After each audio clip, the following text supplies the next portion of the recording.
Day two in Hamburg. Honestly, I am freezing. I've got a glorious hat here, so excuse that. But it's been a good day. Has been good. So we headed downstairs. We got bed and breakfast this time. So we headed downstairs this morning, 8 a.m, kind of like standard buffet style, pastries, all the galore, like fed ourselves, filled ourselves up before we headed out. Now, we decided that we were going to walk everywhere. 20-minute walk, not that bad. The wind here is absolutely insane. I feel like I'm going to turn into a snowman just from walking to the end of the road. So we headed down to a few of the viewpoints. They have kind of like a lighthouse thing that looks more like a spaceship than it does a lighthouse. Stood on the bridge, took some pictures of the harbour, saw some cruise ships, which was really quite cool. And just like explored like little tourists, freezing. Headed through to an immersive art experience first. Now that was really quite nice. They don't recommend it for like under fives, but they're allowed in if you want to bring them. So we had some headphones that the boys wore. And literally we had there. And you literally walk in and it's an immersive art experience. So they had sections that were kind of like your more aimed at adults. You got to see like the harbours and all the different ideas. They had mirrors that made it reflect and everything.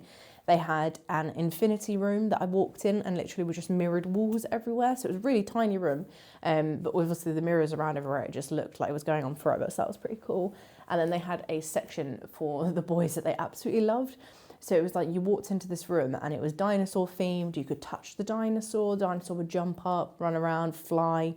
But then they also had like different boards that you could get a board. You had some colouring pens. They could colour in, design the dinosaur however they wanted, and then put it underneath a scanner. It would pop the scanner on, and then you got to see your dinosaur like flying or walking across just like the sides of the room. So that was really quite cool. We were in there for maybe about 45 minutes before we headed out and walked around to kind of like your Westfields area, all the shops and galore. And you think, oh my gosh, shops, I can go shopping, I can do this, amazing. Sundays in Germany, fun fact for you, is legally a day of rest and travel. So that means nothing is open on a Sunday other than kind of like your bakeries, pharmacies, like those kind of things. But your supermarkets, your shops, everything else closed. So although it was really nice, it was really peaceful, it was very bizarre seeing a shopping centre so quiet and so like turned off on a Sunday. I was like, oh, I'm used to Sunday hours, but being completely closed on a Sunday, that's pretty insane. But so we walked around, found a nice little bagel spot, sat down, had some coffee, some bagels, filled everyone up, warmed up because, like I said, freezing. -4 degrees today. So, yeah, no joke. And then we headed to the Lego Discovery Centre, which, don't get me wrong, I've seen these like in the UK before, but we've never actually been to one. So we went in and it was just, from the moment you step inside, you know that, right, we are going to spend a long while here. There was so much to do. They had like different sections all cornered off, sections where you just like mess around, build whatever you wanted. And then there were sections that where you'd build certain things for that area. So they had like you were building cars of some description, and then you test your cars down like ramps and different kind of like obstacles as such. They had like a rocket section where you'd build your rocket, you'd scan the rocket into the computer, and then you got to play like a video game with your rocket, which was really quite cool. Like a more like Duplo styled section for obviously like the younger kids, where you could like sit on a dinosaur and it was like a roundabout. So they'd sit on the dinosaur and then we'd push it round and it'd spin. They had like some drop ball games, like hook a duck with magnets, some slides, like it was really quite cute. And then they had some gigantic soft play. Now, don't get me wrong, soft play was really cool out of it. They really enjoyed that. There was like a little climbing wall. They had some like 4D shows that would go on maybe I'm gonna say every half hour, I think it was. Likes of like Ninjago and like those types of like Lego films. they had like a bank robbery where you'd go inside and you were like the robber of the bank, and you'd walk around and you could like look at the cameras from the outside. So that was like pretty fun. My favourite part was definitely the train. Like, it was so cute. Like, you managed to sit on the train, and we're sitting there, as you've seen, like probably many roller coasters where you go through in the train and you kind of see the immersive experience, or you're like at your Disneylands and you've got the kind of, you're like shooting at the things that pop up.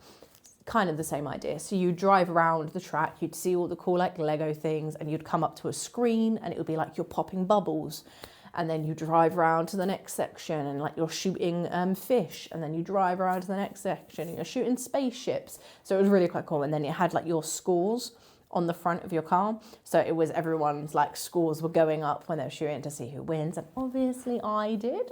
So yeah, I'm gonna put that. It's gonna be like, I'm giving myself a badge for that one. A little cafe in there too. So everyone that goes in gets given a wristband. Now for the kids ones, you have to write down obviously the name of the child, a contact telephone number. So the idea is that if anyone gets lost, like they can look at it and give you a bell. So there was a cafe in there that you can just sit in the cafe, and like as they run riot, there was a lot of like seating areas, a lot of kind of lockers and stuff. So it was a beautiful space. We were in there for well over an hour, not gonna lie. And we could have probably spent longer in there. After that, we'd literally, a couple of minutes away, we went for a walk and went to one of their like playgrounds, outdoor parks. Now, I saw the pictures of these online and was like, oh, it's not like back home where your parks are literally, you've got a swing, you've got maybe a slide and like a seesaw type thing, and maybe a roundabout if you're lucky. Here, oh my gosh, absolutely huge. You had a huge kind of like wooden pirate ship, like wooden, what I'd class as like an obstacle course, like a high ropes type obstacle course. That is just in like right next to the shopping centre. Like no kind of, oh, we can't have this, safety precautions, that. Like no, it was absolutely beautiful. But it was one of those parks where you're looking at the kids thinking, oh my gosh. I'm like, don't fall off that. It's really high. There's big gaps. But they loved it. It was great. They had good fun walking across all the beams, like climbing up things on the high nets and stuff. It was great. And obviously where it was absolutely frozen, it was quite nice as well, because it meant all of the sand that was all over the place didn't end up in everyone's shoes. So winning. And then we just walked back to the hotel. So which again, these are more or less by the city centre. So it was about a 20-minute walk back. Like I said, -4 degrees today. So it's still absolutely freezing. It's still frozen everywhere. We are all walking and you're thinking like, bless the boys. They've done so well, but bless them. It's very much you're walking and you're kind of like, you can see that their little legs are getting tired and they're frozen, like they're proper wrapped up, but they are, like, it's getting to them. The wind in the face is just, yeah, absolutely mental. So again, we've got back, it's about 4 o'clock-ish now. So it would be very much, everyone's gonna have a nice little bath, chill out, warm up again, and see what the plan is for some dinner. And then, yeah, get ready and plan day 3. Looking forward to it. Toodaloo.